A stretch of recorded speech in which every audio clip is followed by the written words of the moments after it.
Uy, una na ako ha. Nagpaalam lang sa'yo, kinilig ka na.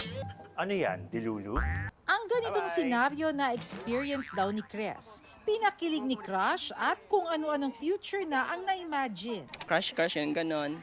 And then parang ganon, parang may experience mo ang saya-saya hanggang wala pala sa dulo, parang wala.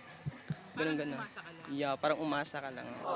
Tawag dito ngayon, nanoship. Short fleeting moments na mapapaisip ka kung meron ba talaga kayong koneksyon. Si Elvira napaasa at naloko na raw dati pero kalaunay na bola pa rin, also known as ground hugging. Mga mabubulaklak na salita lahat ng sasabihin eh. Kahit na red flag na sasabihin mo, hindi magbabago naman siya eh. Tapos in the end, wala naman pala. Sina Eliana at Vincent naman, bago na fall sa isa't isa, na fall muna sa maling tao. Si Eliana nahulog dati sa love bombing ng isang lalaki.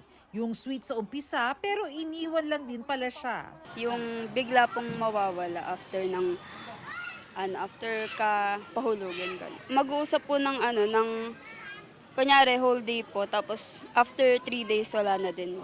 Si Vincent tila ba nagsettle dati sa breadcrumbs o tira-tira? Kung breadcrumbing po kasi masakit po yun yung bibigyan ka lang po ng onting motives kung ano po yung gusto nila. Parang sawa na po sila sa pinibigay mo sa kanila. Doon na po mawawala yung mga tao. Pero real talk lang, ang mga karanasan nila sa love at relationship para ding nangyayari sa mga Pilipino tuwing eleksyon. Kung matapos kang deadmahin, biglang mabubuhay. Parang zombie. Maraming ganyan tuwing eleksyon. Sa GMA Digital Exclusives na dapat totoo, isa-isang tinalakay ang mga modus na yan sa relationships na nakikita rin sa style ng mga kandidato tuwing eleksyon. Pagod ka na bang maging option? Halika dito. Closer. Closer pa. Backburner ang tawag sa'yo. So bakit ka pumapayag? Kahit nga tuwing eleksyon, okay lang sa'yo na hindi ka priority. Ang dapat totoo digital exclusives, pinuri at pinusuan ng netizens dahil ginawa raw na mas relatable ang mga nangyayari kapag eleksyon. Sa ngayon, mahigit 3 million na ang views ng video series sa iba't ibang social media pages ng GMA.